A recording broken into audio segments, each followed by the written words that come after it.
बिस्मिल्लाहिर्रहमानिर्रहीम। एक दफ़ा प्यारे नबी सल्लल्लाहु अलैहि वसल्लम के कदमों में एक कबूतर आकर बैठ गया। इतने में एक बाज़ भी दूसरी तरफ आ बैठा।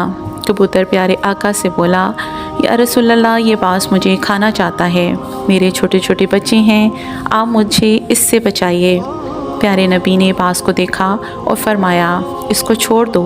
तो बाज़ बोला, या रसूलल्लाह, अगर मैं इसको छोड़ दूँगा तो मेरे बच्चे भूखे रह जाएंगे। इस पर मेरे प्यारे आका ने फरमाया, ये बात है तो मेरे रान से गोश्त उतार लो और अपने बच्चों को खिला दो। ये सुनते ही वो दोनों बोले, या रसूलल्लाह, हम आप पर कुर्बान हो जाएं। इसके बाद वो दोनों अपने असली रूप में आ गए और कहा, ए रसूलल्लाह, हम फरिश्ते हैं, हमें अल्लाह रब्बुल इज़्ज़त ने भेजा है और कहा है कि जाओ और देखो कि मेरा प्यारा महबूब कैसे प्यारे फ़ैसले फ़रमाता है। सुभान अल्लाह, कुर्बान जाऊँ मैं अपने प्यारे आका पर, तारीफ़ जिसकी ख़ुद मेरा रब करे। उस नूर का नाम मोहम्मद सल्लल्लाहु अलैहि वसल्लम है। अगर वीडियो पसंद आए तो अपने मोमिन बहन भाइयों के साथ शेयर करें। जज़ाकल्लाह।